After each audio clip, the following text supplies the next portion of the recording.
Kalau dari sudut pandang medis, trauma itu sebetulnya benturan.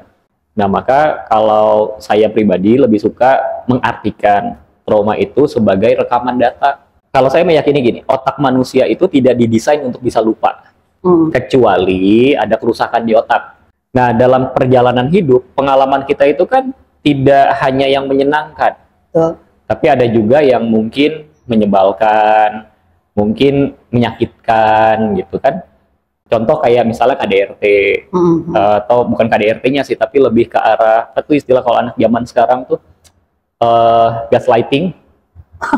Ya kan? Gaslighting, Nah, ya. gaslighting itu bisa memunculkan trauma kronis kepada penderitanya. Nah, ini juga yang masih jadi pertanyaan saya, apakah trauma itu bisa atau perlu untuk dihilangkan? Karena gini, peristiwa tidak menyenangkan dalam hidup kita. Jadi kita balik lagi supaya istilahnya gampang dipahami ya. Kita katakan saja sebagai peristiwa yang tidak menyenangkan. Nah, peristiwa yang tidak menyenangkan di dalam hidup kita itu kan terkadang itu kita nggak usah ngomongin soal karma deh. Tapi ada pesan untuk kitanya gitu.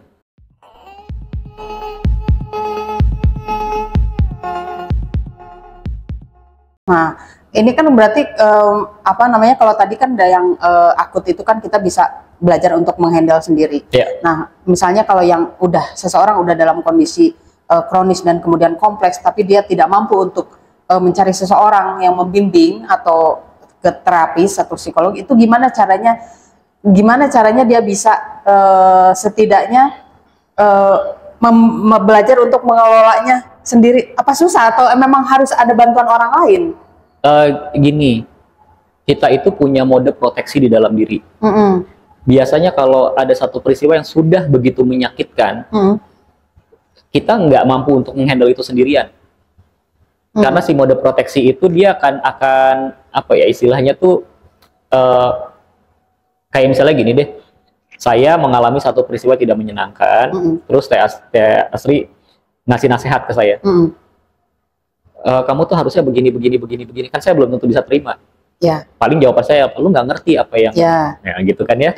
Nah, sama ketika kita berusaha untuk, masalahnya sudah terlalu berat, pada saat kemudian kita berusaha untuk menyelesaikan sendiri, itu ada bagian diri kita yang akan, lu apa-apaan sih, lu nggak tahu segitu, itu tuh menyakitkan dan lain sebagainya. Akan ada yang seperti itu di bagian mode diri kita. Nah, inilah yang kemudian membutuhkan sebenarnya bukan butuh terapis atau apa ya, tapi penanganan yang tepat, intinya sih gitu. Karena kebanyakan orang ketika diceritakan kemudian, ya lo harus kuat. Percaya deh, itu kalimat basi yang nggak ada gunanya untuk orang-orang yang sedang bermasalah seperti itu. Yang mereka butuhkan itu adalah diakui dulu perasaannya. Oh, kamu ada, ini memang berat, pasti memang berat sih. Tapi menurut kamu, apakah kamu layak untuk mengalami ini terus-terusan? Nah, biasanya pertanyaan-pertanyaan yang berempati itu akan sangat membantu. Nah, kalau lingkungannya dia kondusif, sebetulnya nggak perlu ke terapis, nggak apa-apa. Kalau lingkungannya kondusif. Iya, karena orang juga kadang nggak ngeh bahwa dia butuh bantuan gitu. Benar. Gitu. Dan seketika orang lain yang melihat bahwa kayaknya dia butuh bantuan dan dia nggak terima gitu. Padahal sebenarnya dia memang butuh bantuan itu. Gimana ya? Itu gimana ya kondisi seperti itu? Misal nih dari lingkungan terdekat nih gitu.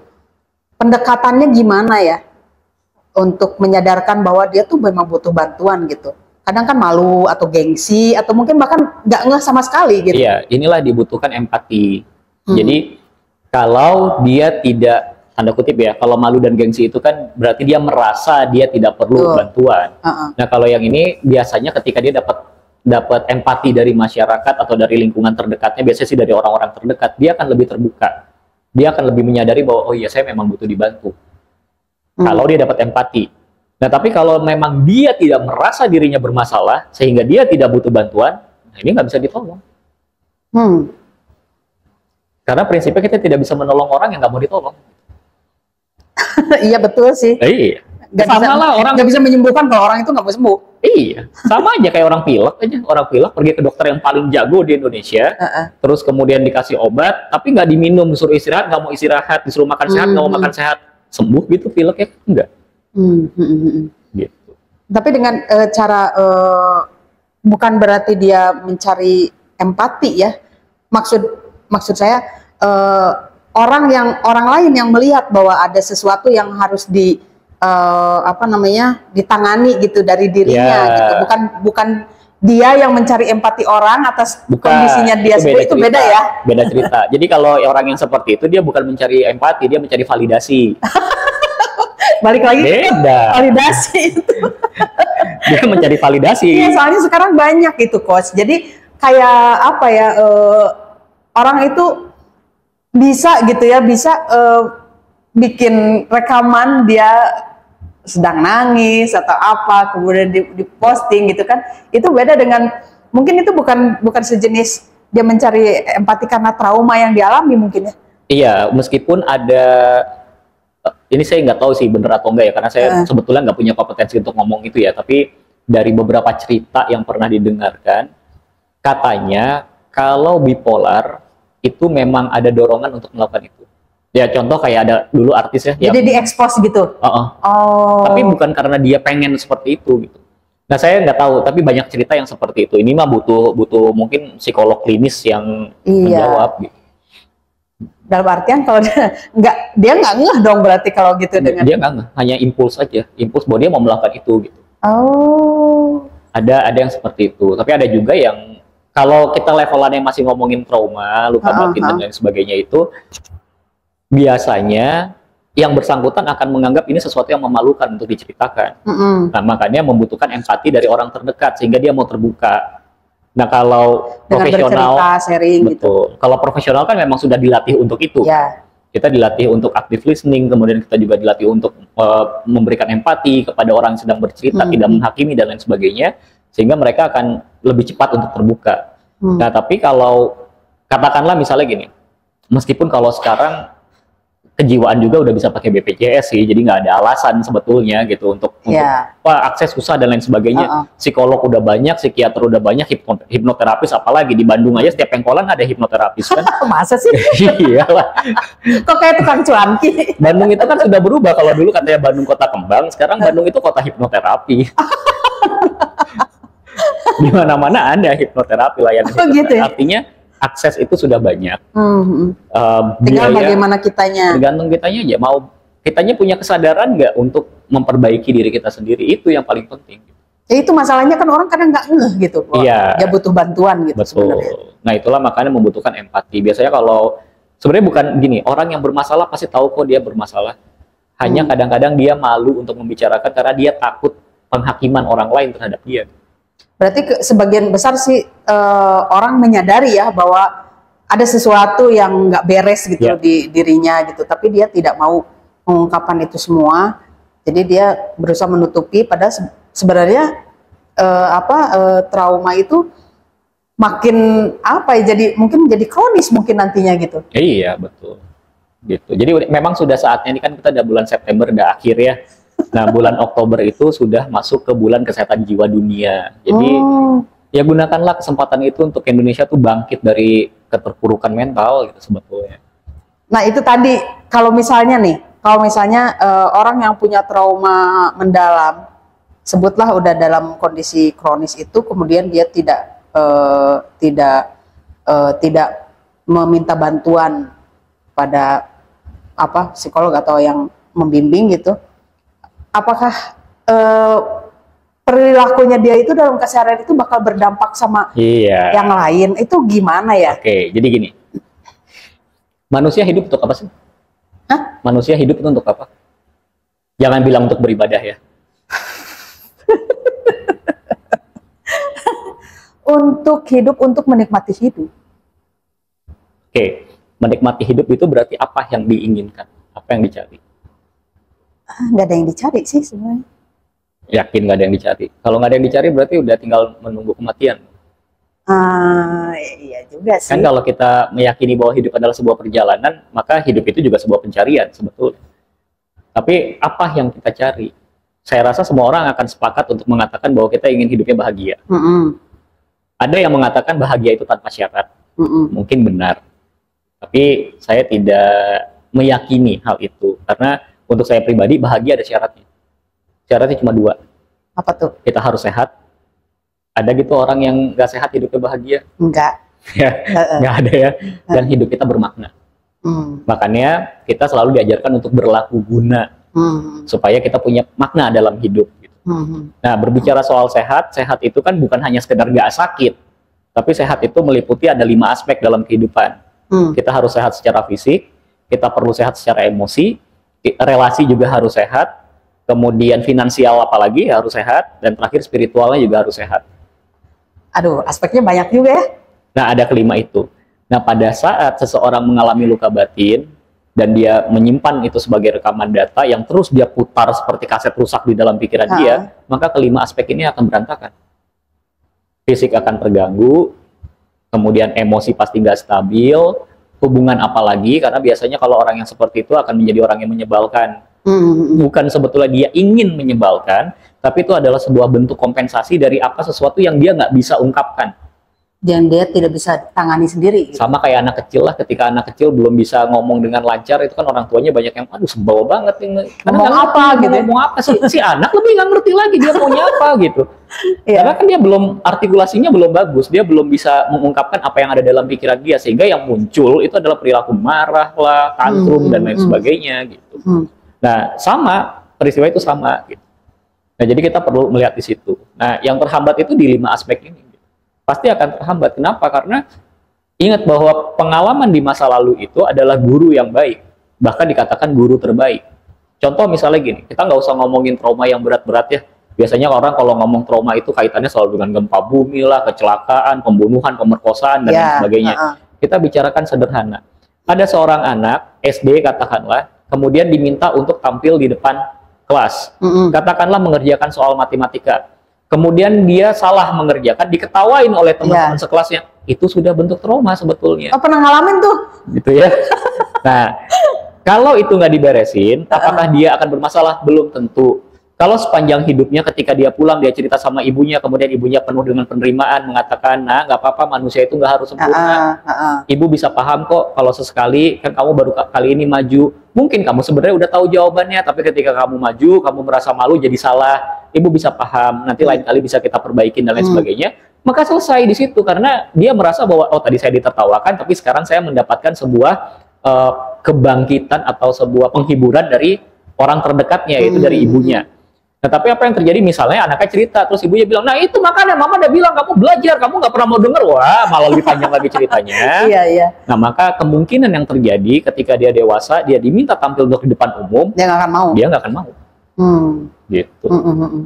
Nah, itu yang bisa terjadi, itu kan akan menghambat sekali gitu. Dan ya maksudnya pengalaman saya pribadi juga banyak menolong orang-orang yang seperti itu gitu, dimana pekerjaannya bagus, tinggal naik karir, tapi terhambat gara-gara dia harus presentasi. Iya, bagian presentasi dia nggak bisa. Gitu, iya.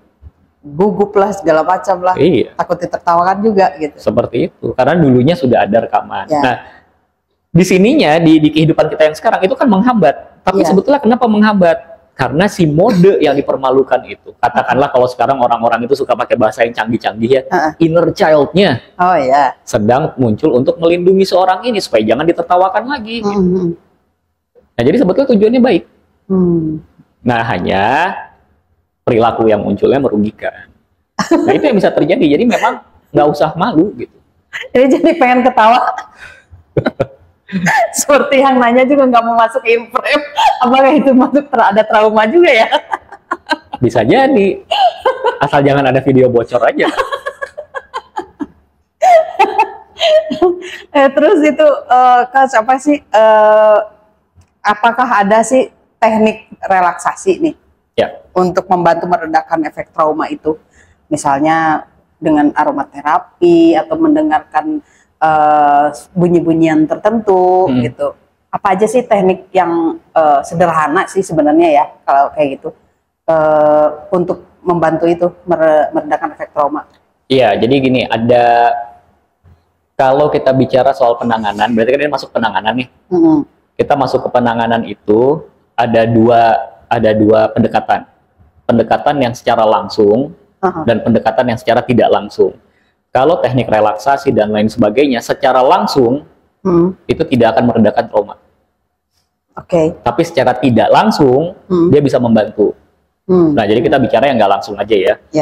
Nah, maksudnya gini, teknik relaksasi whatever apapun itu itu tidak akan menyembuhkan luka batin dia atas peristiwa yang sudah terjadi di masa lalu.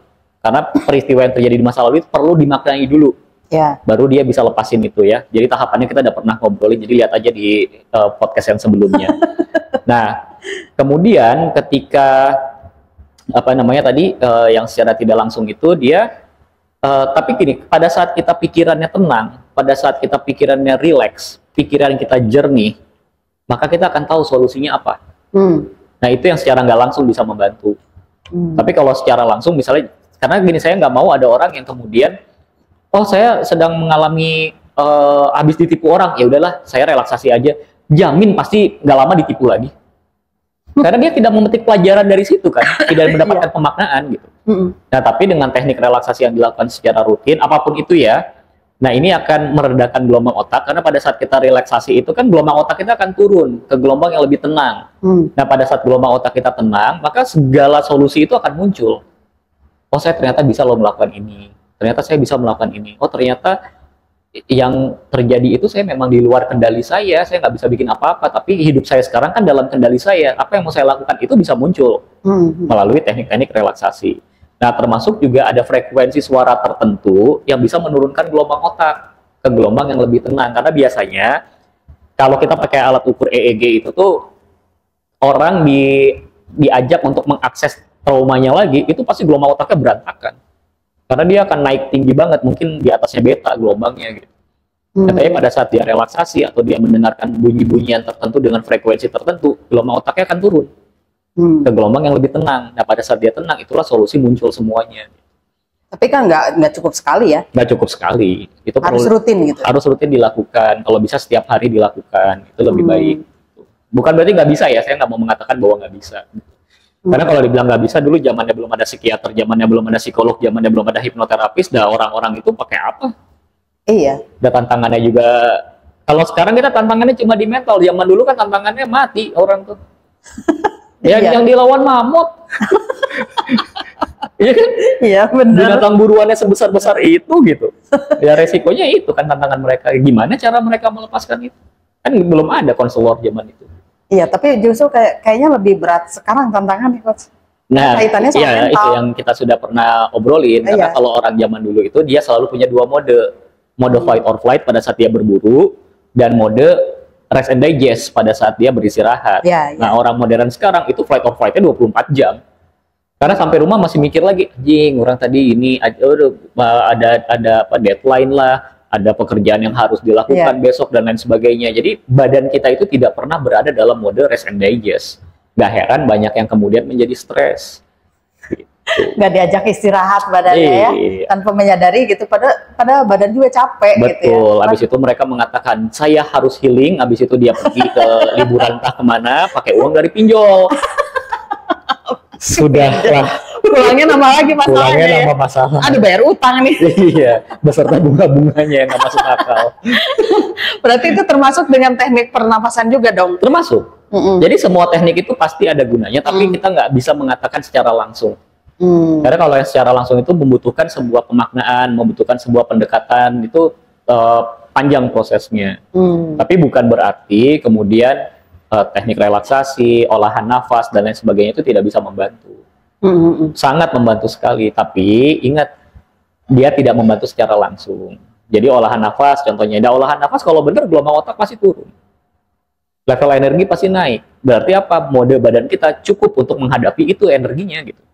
Untuk menghadapi si masalah. Pertanyaannya, ketika kita berada di dalam level energi yang mencukupi, level otak yang memadai, kita tahu nggak masalahnya apa? Jangan-jangan nggak tahu. Bisa jadi. Nah, terapis atau pembimbing itu diperlukan untuk nunjukin masalah kamu tuh ini. Untuk mengenali. Iya. Dan saya juga sama kok kalau di klinik begitu juga.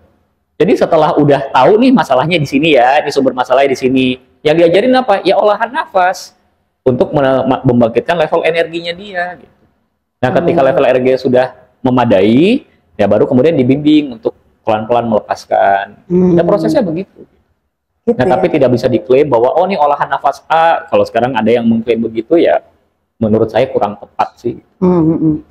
Ya, dan lagi pula kan seperti yang disebutkan tadi harus rutin gitu ya. Iya. Berkelanjutan lah gitu. Betul. Nggak bisa cuma sekali, nggak kemudian bisa. langsung sembuh atau langsung tertangani gitu. Iya. Nggak ya. Terus kalau misalnya kan sekarang tuh lagi misalnya cari bantuan profesional nih. Jenis-jenis terapi itu yang efektif itu untuk mengatasi trauma itu katanya ada yang disebut terapi perilaku kognitif atau ada juga terapi psikodinamis. Itu apa sih, bisa nggak sih jelasin? Beda pendekatannya aja. Oh, cara pendekatannya. Kalau psikodinamis itu berarti dia mencari dinamika dari sistem psikenya, bukan sistem psike sih sebenarnya. Kalau psike itu soalnya kita bicara soal jiwa, tapi ya sistem batinnya lah ya. Dinamikanya itu apa sih gitu. Nah ini biasanya prosesnya rada panjang kalau pakai psikodinamika. Karena dia akan melibatkan banyak tools lagi di dalam turunannya. Jadi ada menelusuri ke masa lalu itu. Iya, termasuk ada analisa mimpi, ada asosiasi bebas dan lain sebagainya. Panjang dong. Panjang banget. Itu bisa memakan waktu antara mungkin 2 sampai 5 tahun proses terapinya. Waduh. Iya, karena bisa 200 sekian sesi lah kalau untuk menggunakan. Betul. Wow. Karena akan ada analisa mimpi dan lain sebagainya kan. Analisa mimpi itu kan panjang, terus dia harus bikin jurnal dan lain sebagainya gitu. Nah, CBT itu lebih, atau cognitive behavior therapy itu lebih singkat. Karena kalau dari American Health Magazine itu mengatakan bahwa ada satu kasus tertentu yang menggunakan CBT itu hanya membutuhkan 22 sesi.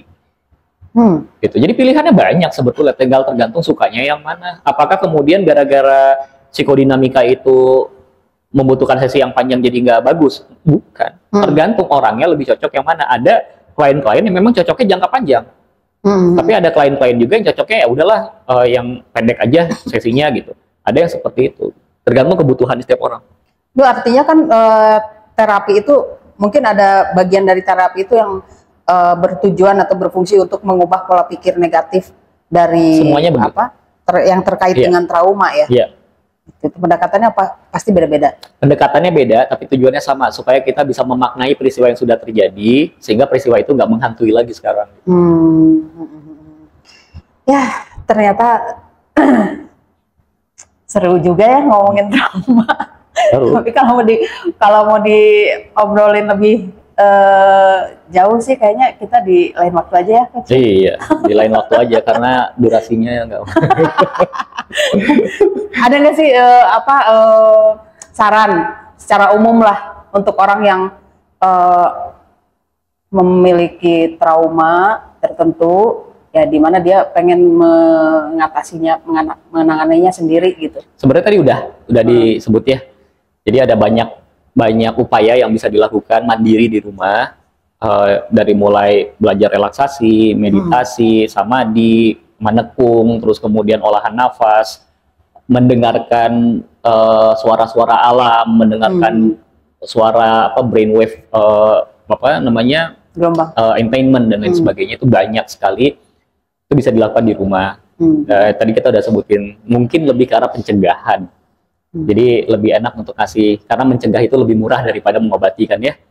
Nah, jadi kita kasih tips yang bisa dilakukan oleh teman-teman yang menyaksikan untuk mencegah. Sebetulnya sederhana. Untuk mencegah kita mengalami satu atau merekam satu peristiwa tidak menyenangkan di dalam diri kita perlu untuk memiliki kesadaran terhadap peristiwanya dulu. Peristiwa itu di dalam kendali kita atau di luar kendali kita. Kalau peristiwanya ternyata di luar kendali kita, maka kita belajar untuk tidak memikirkan peristiwa itu. Yang kita pikirkan adalah respon saya harus bagaimana menghadapinya. Nah, tapi kebanyakan orang tidak mau, karena ada yang disebut sebagai negative automatic thought, yang kemudian itu menjadi spontaneous response, gitu, atau irrational response. Negative automatic thought itu kadang-kadang gini, saya itu hanya bisa ya udah, kalau yang dilihat itu benar-benar literal dilihat. Oh, kamu tuh menyebalkan, ya udah pokoknya saya sebel sama kamu gitu. Nah, tapi kalau kita mau berpikir lagi sebentar, dia bersikap menyebalkan karena apa ya? Jangan-jangan ada sikap saya nih. Ternyata sikap saya tidak ada yang menyebalkan, yang membuat orang itu layak untuk berlaku menyebalkan kepada saya. Maka saya akan bertanya, perilaku dia di dalam kendali saya nggak? Kan saya nggak bisa mengendalikan orang itu untuk berperilaku seperti apa, maka respon saya harus seperti apa. Nah, itu kan ada pilihannya. Dari mulai mencoba untuk memahami sampai meninggalkan orang tersebut, itu pilihan. Nah, tapi kebanyakan orang kepo. Udahlah orang yang menyebalkan, terus dia juga bingung, oh kenapa? Ditanya lagi, lu kenapa sih sama gua? udah makin bermasalah itu gitu. Kan karena kepo itu ingin memuaskan keingintahuannya. Betul. Gitu. Makanya saya mau mengutip ya dari Abah Uci itu, ketika Sawala pernah mengatakan jangan pernah mengambil masalah orang lain. Kepo itu sebenarnya kita lagi ngambil masalah orang.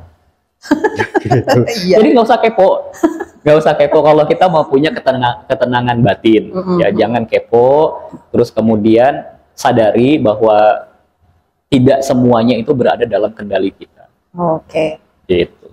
Oke, jadi mudah-mudahan tipsnya bisa sedikit membantu ya buat teman-teman yang nonton. Gitu. Kita ngobrolnya udahan dulu kayaknya. Kalau boleh nambah satu lagi yang paling penting ini. Semua yang kita omongin ini nggak akan ada gunanya kalau nggak dilakukan. Oh iya, betul. Iya sih. Ya, itu tadi yang disebutkan. Iya benar. Jadi coba dilakukan ya. Coba aja dilakukan. Untuk mencoba melakukannya sendiri gitu. Iya. Biar nanti ketahuan dampaknya, efeknya kayak gimana gitu ya. Betul.